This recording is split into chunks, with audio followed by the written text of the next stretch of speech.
I feel like that the kids could get so much more if they had other people, like if there was a group of people that they could communicate with, or if they had more time to come to us, you know, to do their little rounds that they do, you know, an hour out of the day during the class period. I just think that if they were able to come out more for longer periods of time, that they would learn so much more and be that much more interested in continuing a career. They're continuously looking for CNAs, you know, at the nursing home. I mean, there's just, I don't know how many patients they have over there, you know, and over here too, because we had hired some overnight nurses aides that weren't CNAs, and well, one girl said, you know what, well, I want to go to school now and you know, to get my certification and possibly get into nursing school. So now, you know, we're left without another, you know, nurse's aide overnight.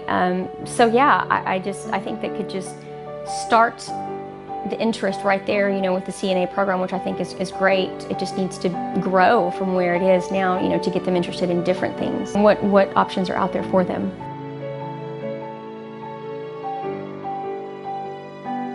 That we used to have a lady here that would help, and she still does it out of her house. It helps you find those scholarships for different things, and she worked, I think she was working for the agricultural, you know, extension service, and she did a great job. She's an amazing person to help you find those things. We need somebody like that for healthcare, that knows the business and knows what to do. I think that is vital.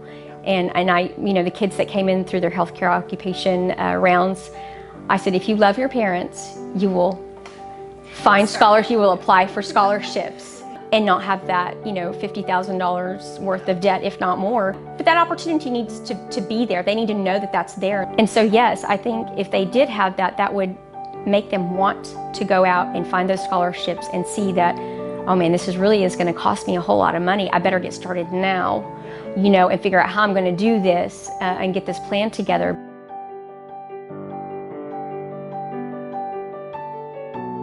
City Council last year, we'd gone to a meeting with City Council, and at one point Howard College was looking into using that as a training center, which I think would be ideal for this area, because you've got, you know, Junction, you have Ozona, Sonora, all these little towns around here, you know, that are really located.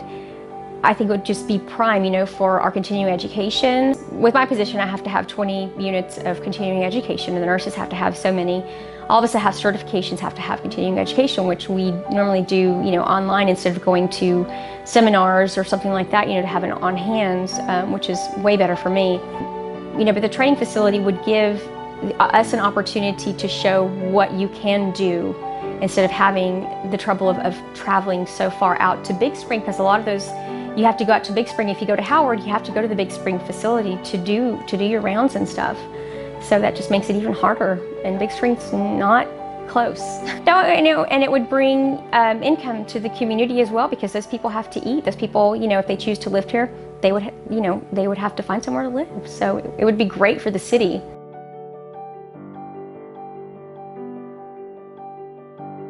I like to see a lot of things happen. We just need to know what's available, what you guys can do.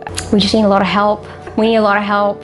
So any and all education, hands-on, getting these kids educated on what their opportunities are other than oil field, you know, related jobs would be a tremendous help, And I think, you know, education in the schools at a younger age instead of just, you know, in high school, to get them, you know, more interested in it earlier instead of trying to make that decision when you're a junior in high school and you've got 2 years to figure this out, you know, well, I don't even know what this is, you know, just getting into them a lot sooner. And classes, you know, like I said, you know, the aftercare. I mean, it's great that you go to the doctor and you get, you know, your problem figured out, but now what? How are you going to be accountable? Who makes that person accountable for their own health? You know, you've got to have, you know, somebody behind you and making you accountable for the things that you do so that you can get better. You know, you can't just, here's a pill and everything's great. It's a life-changing thing. Getting into the families that are perhaps, you know, moving here from another country, such as Mexico, which we have a lot of that, like for their health, we need to educate them, you know, and we need to have that boundary, you know, cut down. You know, we need more Spanish-speaking people here also that know what's going on and know how to speak to these people in a way that those people can understand and help them to be better people, you know, health-wise. I've been preaching that to our You know, administrator, we've got to get out in the community. We've got to get out in the community. We've got to do these things, you know, and get the word out. We can't just wait on these people to come to us. It won't happen.